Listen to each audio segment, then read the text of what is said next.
ローウォーズファンの皆様、おはようございます。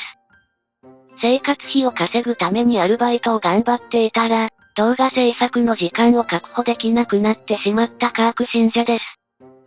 しかし、カーク信者はアルバイトで生計を立てることを目標にしているのではなく、YouTuber として生計を立てたいというのが本音です。ですので、今後はアルバイトの稼働回数を減らして、当動画チャンネルの運営に時間を割きたいと考えています。さて、今回の動画は、昨日まで開催されていたペットイベントについての話題になります。まず最初に、カーク信者が遊戯している最中の、猛威を振るう嵐のイベントマップをご覧になってください。この画像は、猛威を振るう嵐の、イベント2日目の様子になります。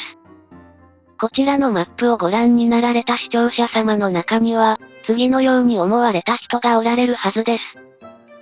あれ？カーク信者さんは、3箇所あるバフのうち、2箇所のバフを取らなかったんだね。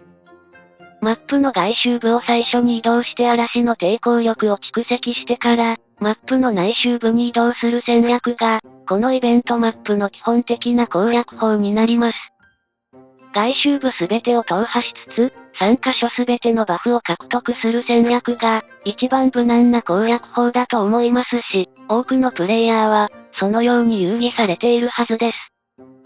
しかしながら、このイベントを無課金で遊戯する場合、外周部すべてを踏破してから内周部へ移動していると、稀に、内周部に隠された宝箱を獲得できないケースが発生するのです。外周部を移動していると、内周部に隠された宝箱の存在に必ず気づきますが、ボス戦用にアクションポイントを複数確保しようとした場合、どうしても内周部に隠された宝箱の入手を諦めなければならないことも起こりうるのです。実際、カーク信者は過去に開催された猛威を振るう嵐イベントにて、ヘラルドの瞳の位置と、隠された宝箱の位置が絶妙な距離だったため、内周部に隠された宝箱を取り損ねたことがあります。いやいや、それはカーク信者さんが不注意に移動したからじゃね。注意深くイベントマップを観察していれば、よほどのことがない限り、内周部に隠された宝箱を取りこぼすことはないと思うよ。さて、イベントマップをご覧になるとお分かりのように、カーク信者は、外周部5箇所と、2箇所のバフを未踏破の状態で、内周部へ移動しています。その理由がお分かりになるでしょうか？まず、3箇所のバフについて説明しますが、バフを入手するためには、アクションポイントを1つ消費する必要があります。このイベント開催期間中にエメラルドを大量に消費するプレイヤーであれば、外周部3箇所すべてのバフを入手することも可能ですが、低予算プレイヤーの場合、ちょっとした工夫が必要になります。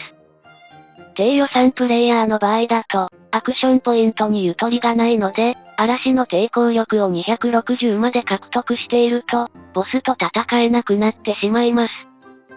つまり、ボス戦でアクションポイントを2つ使うと想定した場合、低予算プレイヤーは、嵐の抵抗力が205から225の状態でボスと戦うようになるのです。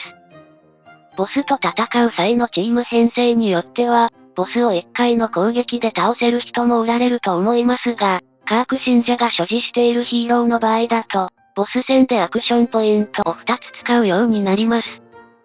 本音を言うと、ボス戦で試してみたいチーム編成が複数ありますが、貴重なアクションポイントを失うのが怖くて、この2年間、全く同じチーム編成だけで、猛威を振るう嵐イベントのボスと戦っているのです。へえ、ところでカーク信者さんがボス戦で使っているチーム編成ってどんな感じなの？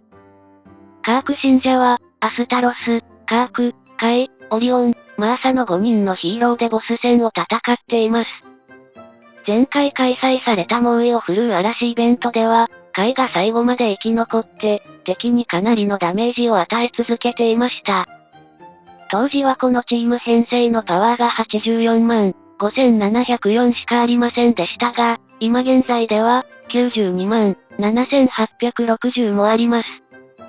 今でも1回の攻撃では時間切れでボスを倒せませんが、2回目の攻撃で確実にボスを倒せます。ここまでの話をまとめるよ。猛威を振るう嵐のイベントを遊戯する際、外周部に設置されている3カ所のバフを入手しなくても、ボスを倒せます。隠された宝箱をすべて入手するには、1カ所のバフを取得せざるを得ないケースもありますが、3カ所すべてのバフを入手する必要はありません。視聴者様の中で、アクションポイントが足りなくてボスを倒せなくて困っている人がおられましたら、次回の猛威を振るう嵐イベントでは、バフを取得しない経路を試してみてください。そうすれば、アクションポイントを2個から3個ほど節約できますので、ボス戦で複数回の攻撃をするゆとりが生まれるはずです。こういった動画は、イベント初日に投稿すべきなんじゃね？それでは、今回も動画を最後までご視聴していただき、ありがとうございました。また次回の動画でお会いしましょう。